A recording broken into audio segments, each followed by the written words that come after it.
Salam jumpa pemirsa, apa kabar Anda hari ini? Senang rasanya saya Wima Yasir Rustam kembali menjumpai Anda kali ini dalam program Bukan Basa-Basi. Tokoh yang akan kami ketengahkan ke layar kaca Anda adalah seorang pakar etika kepribadian di Sumatera Selatan. Siapa lagi kalau bukan Ibu Sri Rahayu Suroso. Sri Rahayu Suroso lahir di Yogyakarta 28 Desember 1945. Adalah pimpinan Lembaga Pendidikan Karisa Palembang dan aktif sebagai narasumber di Diklat Pemerintah Provinsi Sumatera Selatan dan berbagai instansi pemerintah serta swasta. Beliau telah menuliskan sebuah buku dengan judul The Power of Etiquette yang berisi panduan tata krama yang bertujuan agar dapat bersikap yang tepat dalam berbagai situasi sehingga lebih mudah diterima dalam pergaulan sehari-hari. Assalamualaikum. Waalaikumsalam. Ibu. Terima kasih sudah datang ke tempat saya. Iya. Jauh kan? Muter-muter kan? Enggak deket kok. Deket kalau dari kampus. Iya. Monggo. Iya. Pakai aja. Serius Bu ya? Tidak apa-apa. Ini etikanya gimana? Salah nggak? Dipakai. Selagi tidak ada karpet. Tadi saya ketika datang ke sini juga bertanya, boleh tidak menggunakan sepatu di dalam rumah? Tapi ternyata jawabannya boleh. Selama memang kita dipersilakan dan memungkinkan. Jadi kadang-kadang ada karpet di situ yang memang orang itu tidak mau dipijak. Tapi sebetulnya ketika kita masang karpet di bawah sudah siap untuk bisa dipijak. Oh begitu. boleh. Ibu sibuk hari ini? Ada beberapa kerjaan yang harus saya kerjakan. Tapi kami sita dulu waktunya ya Bu ya. Silakan. Mari silakan. Ya, terima kasih Ibu. Wah, enak sekali ya Bu. Ini rumahnya, kalau saya punya rumah seperti ini, saya nggak mau keluar ini. Oh, ini rumah tua. Tahun 86 kami mulai tinggal di rumah ini dan sampai sekarang. 86, kemudian sampai sekarang, tapi masih tetap enak untuk ditinggali. Ya mungkin karena modelnya tidak terlalu rumit ya, country, simple, prinsipnya model yang simple, jadi ya barangkali lebih abadi. Siapa yang mengusulkan untuk country, Ibu atau Bapak? Dia suka, terus ini yang desainnya Budi Karya. Oh, Budi Karya Sumadi. Waduh, Pak Menteri ya Bu? Adik saya nomor 6, dia kan arsitek. Oh iya, betul. Ini hasil desain dia. Begitu, boleh Bu, boleh. Kita lihat dulu nih, ini pemirsa kalau misalnya memang dilihat ini banyak sekali ornamen-ornamen ciri khas seperti itu ya Bu ya? Iya, begini, ketika kita mulai masuk di rumah ini, awalnya masih pakai yang modern, tapi saya pikir karena ini kita ingin sesuatu yang lebih lama dipakai, kami kembali ke kayu. Lalu baru mulai mengumpulkan sedikit-sedikit piring-piring lama, antik banget enggak ya? Piring-piring lama untuk sebagai pelengkap ornamen rumah ini. Kan di Palembang ini ada yang terkenal mukun gitu ya, tempat bumbu itu berburu mukun kemana-mana. Tapi karena sudah telat, sudah agak susah nyarinya. Tapi saya masih dapat beberapa. Kalau rezeki nggak lari kemana ya Bu ya? Mari. Baik. Waduh, enak sekali. Ini konsepnya itu memang dibuat terbuka ya Bu ya? Ya, kami sekarang kan tinggal berdua sama suami. Tadinya anak-anak kumpul semua, cukup banyak, 5 anak ditambah keponakan yang ikut, cukup ramai rumahnya. Tapi sekarang ketika kami tinggal berdua baru terasa ini kebesaran.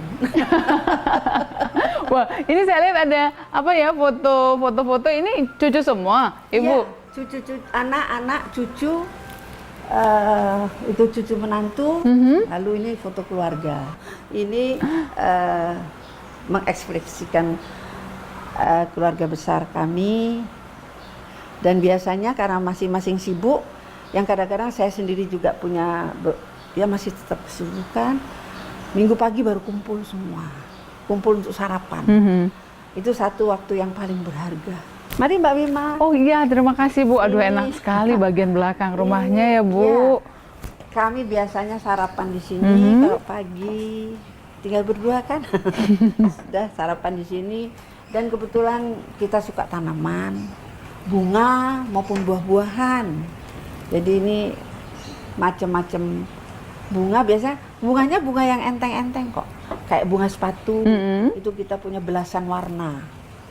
Di sebelah sana ada mawar sedikit, anggrek mulai. Yang paling istimewa barangkali koleksi Kamboja. Oh begitu, ini yang ada di depan ya Bu ya? Iya, koleksi Kamboja ini awalnya bisa 7 warna, sekarang bisa menjadi lebih dari 20 warna karena kita dapat bijinya. Nah bijinya itu kita semai, dapat warna yang baru Mbak Wina. Jadi orang lain tidak punya, kita punya satu. Produksi sendiri. Ya, pokoknya kita nikmati itu. Monggo Mbak Wina. Oh iya, terima kasih Bu, terima kasih sekali. Bu, sebenarnya yang juga menjadi pertanyaan, siapapun yang mengenal seorang Ibu Sri Suroso ini, rahasia awet muda itu sebenarnya apa sih Bu? Enggak, saya kan masih muda. Oh iya. Kan baru 74. 47 ya Bu? Belum 80 kan. Luar biasa. Jadi sebetulnya saya punya prinsip bahwa saya tetap punya kegiatan. Kegiatannya tetap harus yang positif. Positif untuk saya dan sangat penting untuk positif untuk orang lain. Karena itu saya tetap mengajar, lalu mengelola usaha keluarga, di mana ada apotek, ada klinik. Lalu yang paling menjadi tanggung jawab saya sendiri itu adalah lembaga pendidikan Karisa. Pelatihan-pelatihan tetap diadakan, saya tetap mengajar kemana-mana, kalau diundang saya mengajar. Itu barangkali membuat kita tetap berpikir, lalu tetap mau belajar. Ya, jadi karena saya pikir kalau saya tidak belajar, mempelajari hal-hal baru, ketika kita mulai mau belajar, mempelajari hal baru, banyak hal baru yang saya tidak tahu. Aman. Ibu, kita Mencari yang aman.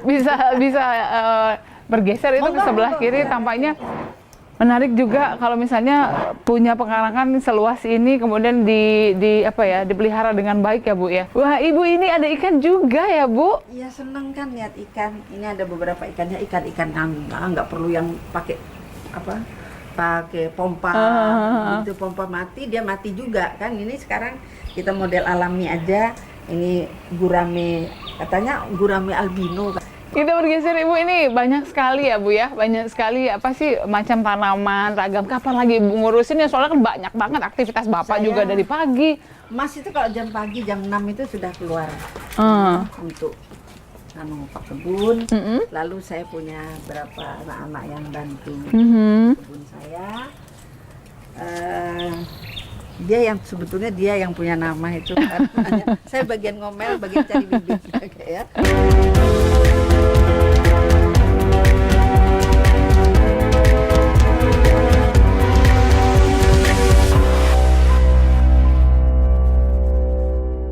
Nisan bersama pasangan itu tipsnya seperti apa, Bu?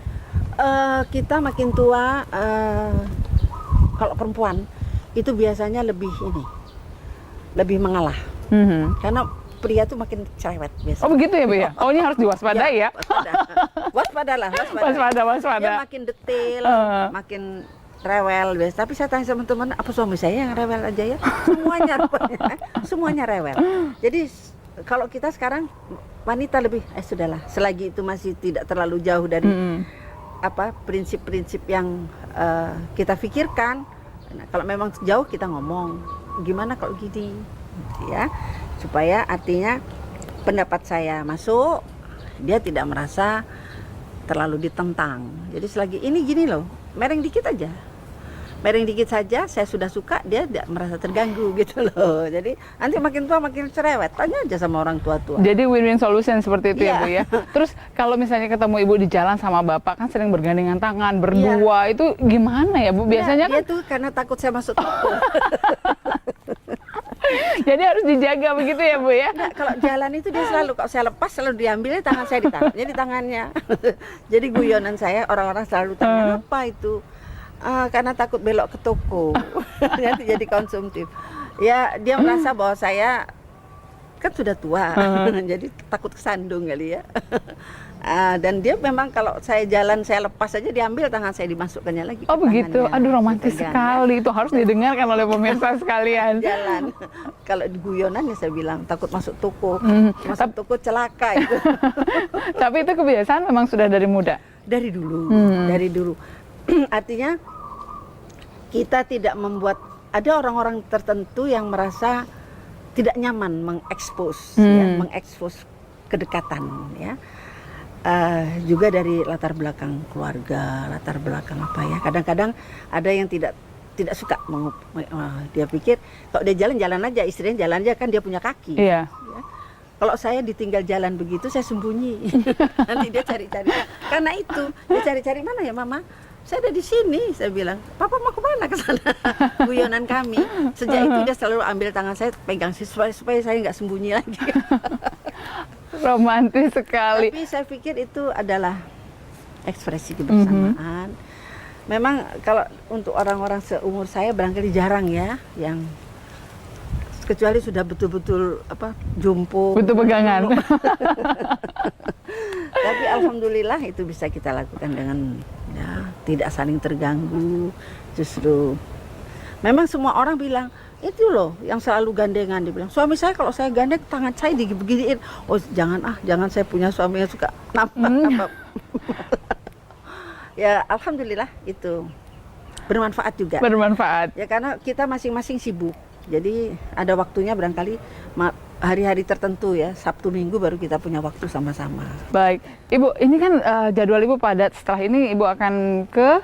Saya akan karena mau saya tinggal besok, saya harus lihat apotek, 2 apotek, 2 klinik sama saya ke Karisa dulu. Baik. Karena Senin saya pulang, Senin itu ada program pengembangan pribadi 1 minggu. Oke, Ibu kalau begitu kita akan ikut kegiatan Ibu seperti apa kesibukan Ibu Sri Rahayu Suroso ketika beraktivitas dalam keseharian. Monggo. Gak apa-apa kita ikut ya Bu ya? Ikut, jangan bosen aja ya.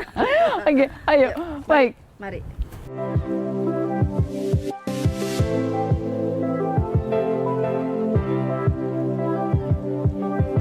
Mbak, Saya capek nggak sih Bu? capek pasti. Tapi semuanya kan bisa diatasi. Ini salah satu kesibukan saya bersama anak-anak semuanya. Apotek di atasnya ada klinik, lalu ada suami saya praktek, ada beberapa dokter yang lain. Ini salah satu kesibukan yang dijalani hari-hari. Yang buat awet muda juga. Selagi itu dilakukan dengan bahagia, saya kira semuanya oke. Saya minta maaf, saya mau ngomong dulu mau pesen sama staf saya. Oh iya, silahkan, Mbak silahkan, Bu. Rizka. Gimana laporan kemarin sayang? Oke, ya. Gimana laporan ini Mbak Rizka? Mbak Rizka sudah dari kecil ikut saya. Bukan ikut saya, nggak ikut. Saya ikut Mbak Rizka. Ini semua urusan ini ya oke. Ya sudah dapat laporan itu ya, laporan yang apotek satunya itu. Sudah itu apotek Aditya 2. Nanti dibuat, Bapak minta laporannya seperti itu nanti. Ya nanti kita buat aja. Iya. Ya, oke. Baik Ibu ya. Ini anak-anak yang sehari-hari ada di apotek karena saya cerewet jadi mereka stres juga. Jadi ini kontrolnya setiap hari ya Bu? Enggak juga, saya kadang-kadang telepon sama Mbak Rizka, kadang-kadang telepon sama yang ada di sini, kadang-kadang sekali-sekali masuk ke ruang racik. Kalau ketemu kotoran langsung Mulai lagi. Okay. Tapi itu barangkali menjadikan kita tetap bersemangat ya. Tetap bersemangat karena tetap bekerja. Tetap berpikir begitu ya Bu ya? Iya, Berjumpa tetap dengan berpikir orang juga. ya, tetap bertemu dengan anak-anak saya di sini. Lalu cuman sekarang jarang-jarang ke atas ya karena lutut. Tapi ya di atas aman, berarti kalau saya naik ke atas pasti ada yang nemu segala macam. Itu Mas yang biasanya diomelin tuh. Ada sesuatu yang tapi alhamdulillah kita sudah berapa tahun Mbak Rizka? Dari 2003. Dari 2003 jadi 16 tahun. 16 tahun. 16 tahun. Iya. Alhamdulillah. Baik, setelah ini kemana Ibu aktivitasnya? Saya ke Karisa. Karisa lalu Aditya 2. Di situ ada apotek, ada klinik, lalu juga ada kita buat dapur Aditya. Oke, baik Ibu kita Ya, lanjutkan ya monggo. perjuangan hari Ya, ini. oke. Mbak ya, Lanjut sampai, ya? ya, Iya. saya besok berangkat Nak ya. Iya Ibu, iya. Selamat Terima bertugas. kasih. Terima Ya. kasih ya Mbak. Yuk, yuk. Iya, Ibu. Yuk, selamat siang Nak semuanya. Oke.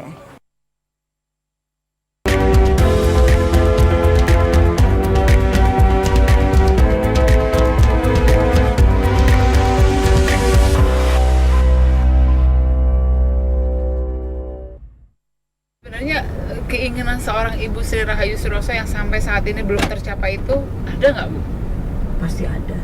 Karena semuanya sudah Saya didapat, sudah prepare. kesehatan, kemudian juga Alhamdulillah. suami yang alhamdulillah sangat harmonis sampai saat ini, anak-anak yang sukses juga. Ya, anak-anak sedang-sedang saja, alhamdulillah. Tapi mereka ya itulah. Terakhir ini ada satu rasa yang saya punya, merasakan ada tanggung jawab.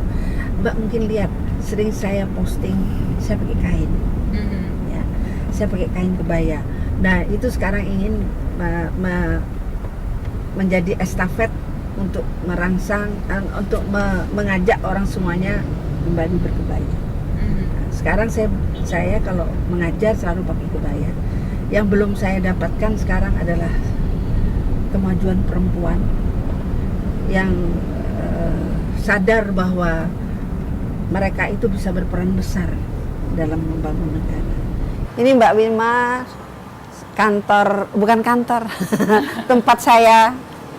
Mencari inspirasi Iya, dan mencari. menginspirasi setelah itu. Amin, insya Allah. Monggo silahkan.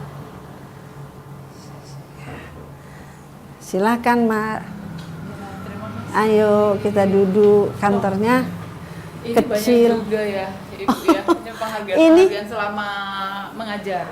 Iya, Karisa ini sudah 20 tahun lebih. Jadi